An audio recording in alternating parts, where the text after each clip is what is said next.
Hello everyone.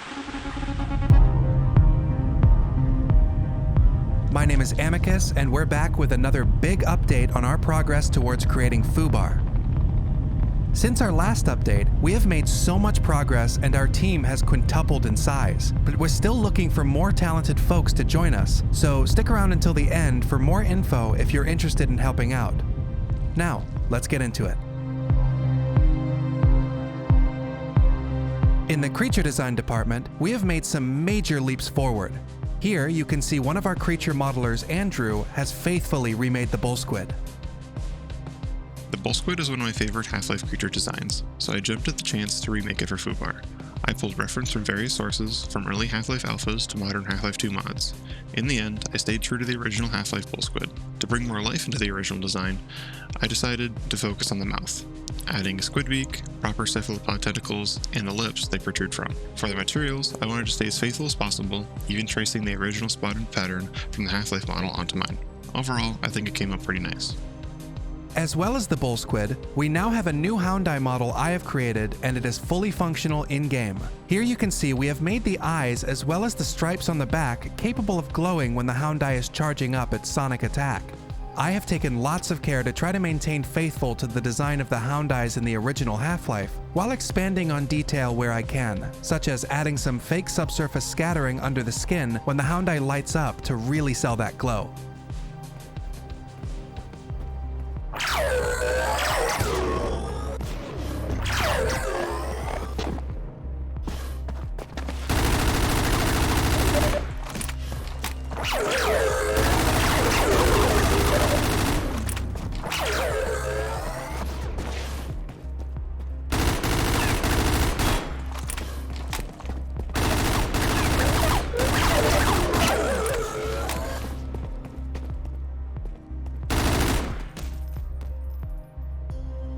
Continuing with our showcase of new creatures, we have the Boid, also created by Andrew. The Boids in FUBAR will be fully functional NPCs that Adrian will see in the skies early on to show that Earth life is already being thrown out of their place in the food chain. The Boid was the first creature I worked on for FUBAR. Unlike the Bullsquid, there wasn't much official or fan material to reference, so I based the design on its original low-poly model almost exclusively, and took some minor inspiration from real-world fish like lampreys and skates. For texturing, I experimented with different color schemes, but ultimately stuck with the Half-Life 1 look, right down to the fun yellow-purple gradient on its wings. Lastly, for our new creatures is the headcrab I designed. This one is something that anyone who knows me is fully aware that headcrabs have a very special place in my heart. I could talk people's ear off about them all day. In my approach for their design, I decided to stick with the overall look of their Half-Life 2 appearance because I absolutely love their fanged look.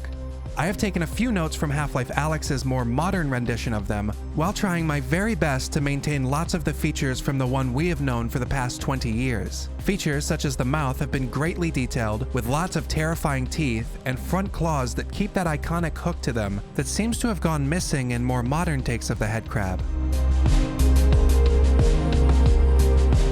As usual, an absolute ton of mapping has been done.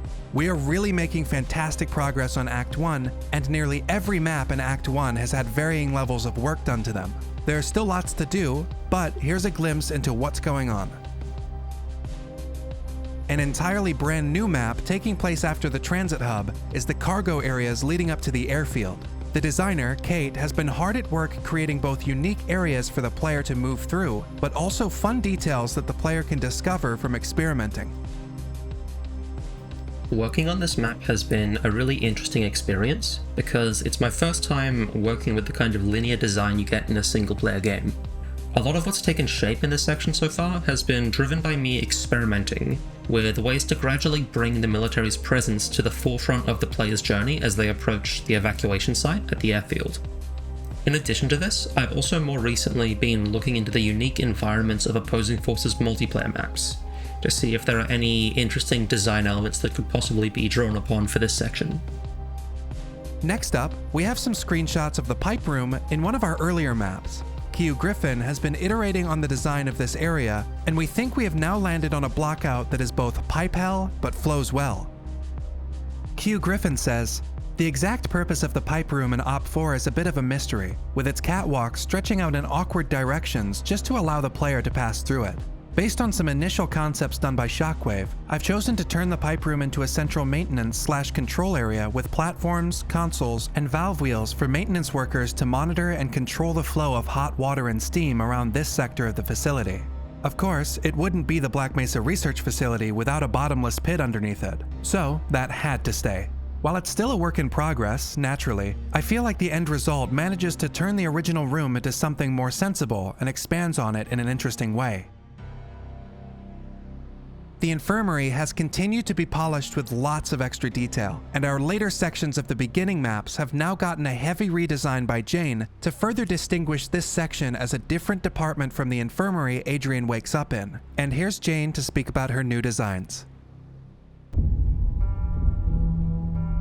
Welcome to Black Mesa is one of the most important chapters in the game, and I wanted to make sure that these areas get the time, care, and attention that simply wasn't possible for Gearbox to do back in 1999. The infirmary that Adrian awakens in has received a full overhaul on almost every front, from art, atmosphere, and everything in between. Having phased out the majority of the temporary assets from Black Mesa, this level has begun to solidify and serves as a great introduction for players in terms of what to expect, with our vision to reimagine opposing forces' many different chapters and locations. Our levels are only going to look better and better as things continue to come together.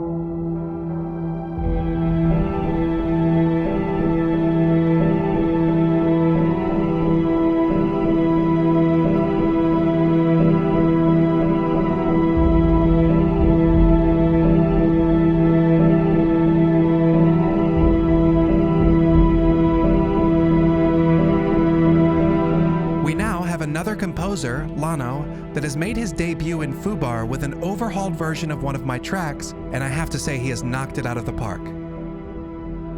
The song will be uploaded standalone in a separate video if you would like to hear the full track.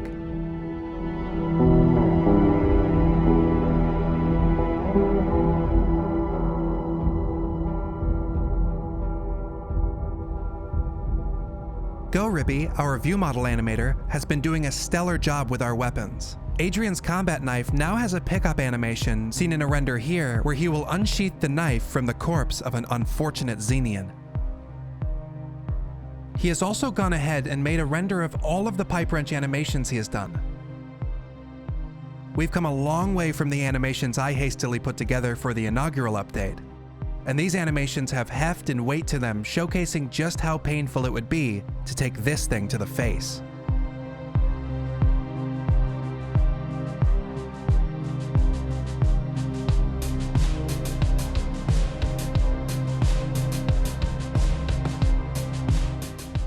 From melee to other weaponry, we finally have some renders of our pistol model from Aiden, who has put a great deal of detail into it. For the Glock, I took the opportunity to learn a new workflow using plasticity. This approach significantly streamlined the modeling process, allowing me to build out the main shapes more efficiently than if I had relied solely on traditional extrusion-based polygonal methods. The workflow made it easier to refine details and maintain clean geometry throughout the process. Now I'm in the final stages, refining its materials and textures to ensure a polished and realistic look. The design is based off of the Glock 17 Gen 3, and I've aimed to stay as true as possible to the real-world counterpart, paying close attention to proportions, details, and surface finishes. In the visual effects department, Chris, our particle artist, has been creating lots of wonderful effects for our custom entities, such as the acid pool here. Paired with some sizzling sounds, it's a bit addicting to throw things into the acid and watch it dissolve.